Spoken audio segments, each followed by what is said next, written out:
نام لے کر جو بڑا مہربان نہایت رحم والا ہے۔ مومنو، کسی بات کے جواب میں اللہ اور اس کے رسول سے پہلے نہ بول اٹھا کرو اور اللہ سے ڈرتے رہو، بے شک اللہ سنتا ہے، جانتا ہے۔ اے اہل ایمان، اپنی آوازیں پیغمبر صلی اللہ علیہ وآلہ وسلم کی آواز سے اونچی نہ کرو، اور جس طرح آپس میں ایک دوسرے سے زور سے بولتے ہو اسی طرح ان کے روبرو زور سے نہ بولا کرو، ایسا نہ ہو کہ تمہارے اعمال ضائع ہو جائیں اور تم کو خبر بھی نہ ہو۔ جو لوگ اللہ کے پیغمبر صلی اللہ علیہ وآلہ وسلم کے سامنے دبی آواز سے بولتے ہیں، اللہ نے ان کے دل کو تقویٰ کے لیے جانچ لیا ہے، ان کے لیے بخشش اور اجر عظیم ہے۔ اے نبی صلی اللہ علیہ وآلہ وسلم،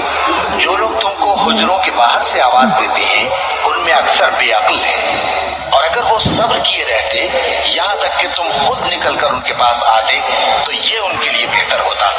اور اللہ تو بخشنے والا ہے، مہربان ہے۔ مومنو، اگر کوئی گناہ گار تمہارے پاس کوئی خبر لے کر آئے تو خوب تحقیق کر لیا کرو، ایسا نہ ہو کہ کسی قوم کو نادانی سے نقصان پہنچا دو پھر تم کو اپنے کیے پر نادم ہونا پڑے۔